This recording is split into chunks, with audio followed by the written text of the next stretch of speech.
नमस्कार मित्रों, प्रणाम। मैं वैद्य हंसराज चौधरी,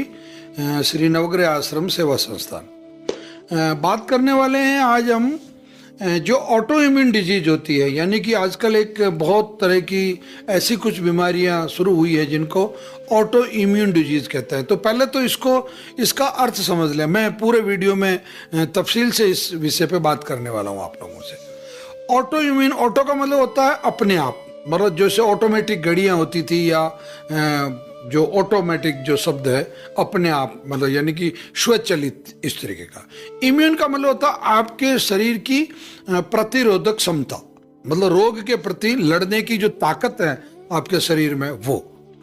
अब ये जब रोग से लड़ने की ताकत जब खत्म हो जाती है तो आपके बॉडी के अंदर, आपके शरीर के अंदर कई तरीके के ये वायरस, कई तरह की फंगस, कई तरह के निमेटोड्स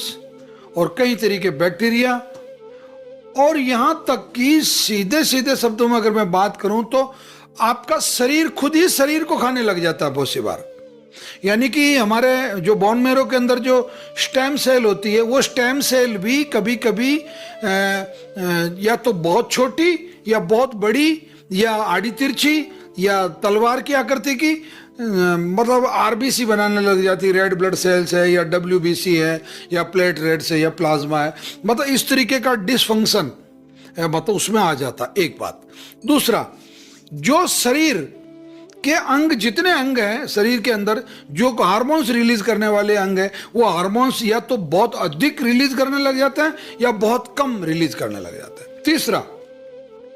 इन अंगों में आपस में जो कोऑर्डिनेशन जो होता है, आपस में जो इनमें जो एक दूसरे की जवाबदेही होती है या एक दूसरे की के साथ मिलके काम करने का जो सिस्टम होता है, वो सिस्टम भी फेल होने लग जाता है। इसके बाद में एक आखिरी चीज जो इसमें ये होती है कि व्यक्ति को अगर उसका डायग्नोसिस करें, मतलब उसकी जांच करें, तो उसमें कोई स्पष्ट कारण पकड़ में नहीं आता कि क्या कारण है कि जिससे ये कमजोर हो रहा है, जिससे इसका वजन कम हो रहा है, जिसकी जबान लड़खड़ा रही है, जिससे इसके हाथ पैरों में लकवा जैसा हो गया है, या इसका बॉडी वेट बहुत रैपिडली गिर रहा है, या इसका हीमोग्लोबिन अपने आप बहुत ज़्यादा डाउन हो रहा है, इसकी आंखों में देखने की जो क्षमता है वो धीरे धीरे कम होती जा रही है, इसके कानों की जो सुनने की क्षमता है वो कम होती जा रही है, इसको बार बार लूज मोशन हो रहे हैं या बार बार कब्ज हो रही है, या शरीर पे मतलब अलग अलग, कभी कभी स्किन पे चकते निकल आ रहे हैं, कभी वो चकते खत्म हो रहे हैं, कभी कमर से नीचे का जो हिस्सा है वो पैरालाइज होवे जैसा महसूस हो रहा है, कभी उसको कुछ याद नहीं आ रहा है, मतलब इस तरीके की कई प्रकार की समस्याएं मतलब उसको होने लग जाती है। और ये मैं बिना किसी आलोचना के कह रहा हूं कि ये दूसरी जो चिकित्सा पद्धतियां हैं उनमें ऑटो इम्यून डिजीज का कोई बहुत परफेक्टली इलाज नहीं है, सच्ची बात यह है। और इसका अगर परफेक्टली जो डायग्नोसिस है, जो उसको पहचानने की क्षमता है, उसको डायग्नोस करने की जो कैपेसिटी है, या उस डायग्नोसिस के आधार पे औषधि देने की जो कैपेसिटी है, वो आयुर्वेद के पास बहुत ताकतवर तरीके से है, बहुत ईमानदारी से है और बहुत सच्ची और स्पष्ट है। क्योंकि आयुर्वेद बहुत पुरानी चिकित्सा पद्धति है। हमारे आयुर्वेद के ग्रंथों में महर्षि चरक कई जगह पे इस तरीके से इन ऑटो इम्यून डिजीज का वर्णन करते हैं। वो इसमें बाकायदा चरक संहिता में इस बात का उल्लेख है कि ऐसी बीमारी जो पहले कभी नहीं देखी गई और पहली बार देखी जा रही है, और उसमें अगर वो शरीर से उत्पन्न हुई है तो वो जो उत्पन्न होने का कारण जो है वो लक्षणों पर आधारित है, और उसके उन लक्षणों के आधार पर ये वेरीफाई किया जा सकता है कि इसको ये बीमारी हुई है। तो मित्रों, मैं आप लोगों से एक बहुत करबद्ध निवेदन करता हूं, अगर इस प्रकार की बीमारी कुछ तो पूरे के पूरे परिवारों में ऑटो इम्यून डिजीज होने लग जाती है। आजकल दिल्ली के आसपास के इलाके में पैरालिसिस होने की एक बड़ी अजीब तरह की बीमारी चल रही है। उसमें रीढ़ की हड्डी में स्वेलिंग आ रही है, आपका स्पाइन कोड जो है उसमें स्वेलिंग आ रही है, तो उसकी वजह से यहाँ से ऊपर का हाथों का हिस्सा और नीचे के पैरों का हिस्सा वो बिल्कुल पैरालाइज हो रहा है, काम नहीं कर रहा है। पेशेंट बार बार बेहोश हुए जा रहा है, वापस थोड़ी देर में होश में आ जाता है। और इस चक्कर में कहीं तो एलोपैथी के कई हॉस्पिटल्स में तो ऐसे पेशेंट्स को बाकायदा पता नहीं कितने किस किस तरीके से क्या क्या मेडिसिन को स्टेरॉइड दिया जा रहा है, या और भी कई तरह की मेडिसिन दी जा रही है, या उनको मतलब यहाँ तक कि उनको ऑक्सीजन की कमी हुई जा रही है और नॉर्मल वे में थोड़ी देर में बाद में वापस ऑक्सीजन सामान्य मात्रा में आ रहा, तो ये बहुत सारे सिम्टम ऐसे मतलब आ रहे हैं। कुछ लोगों को तो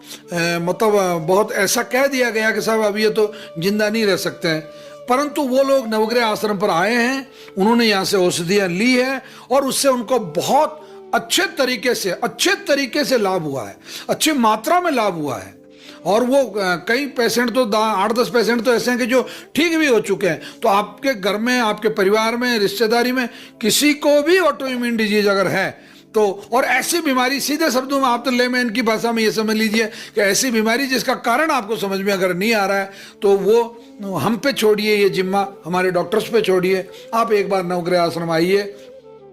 अपनी सिंपल सी सीबीसी और ये जो भी जांच आपके पास सिंपल से सिंपल जांच है वो आप करवा के लेके आ जाइए, हम आपको डायग्नोस करेंगे। और ऐसी ऑटो इम्यून डिजीज के लिए उस पेशेंट का आना जरूरी है। मतलब ये मैं आपको बहुत क्लियर साफ शब्दों में कह दूं, चाहे आप उसको कार में लेके आए, चाहे टेम्पो में लेके आए, चाहे एम्बुलेंस में लेके आए, ऐसे ऑटो इम्यून डिजीज के उसके साथ रहने वाला व्यक्ति भी आना चाहिए और वो पेशेंट भी आना चाहिए, ताकि हम पहचान पाएं, उस बात कर पाएं, वार्ता कर पाएं, इंटरव्यू कर पाएं, कई तरह की बातें पूछ पाएं। उससे पता चल जाता है कि आपको किस प्रकार की डिजीज है और उसके लक्षणों पर आधारित हम आपको लक्षण आधारित चिकित्सा दे देते हैं। घबराने की बिल्कुल आवश्यकता नहीं है। आपके परिवार में अगर किसी भी व्यक्ति को कैंसर, किडनी, लीवर, डायबिटीज जैसी कोई भी बीमारी है तो आप शनिवार अथवा रविवार को नवग्रह आश्रम पर आ जाएं। हम आपको 11 बजे तक औषधि देकर निवृत्त कर देते हैं। वीडियो निश्चित रूप से आपको अच्छा लगा होगा, इसको अधिक से अधिक लोगों को शेयर करें और जो हमारा चैनल है उसको आप सब्सक्राइब कर दें। धन्यवाद, प्रणाम, जय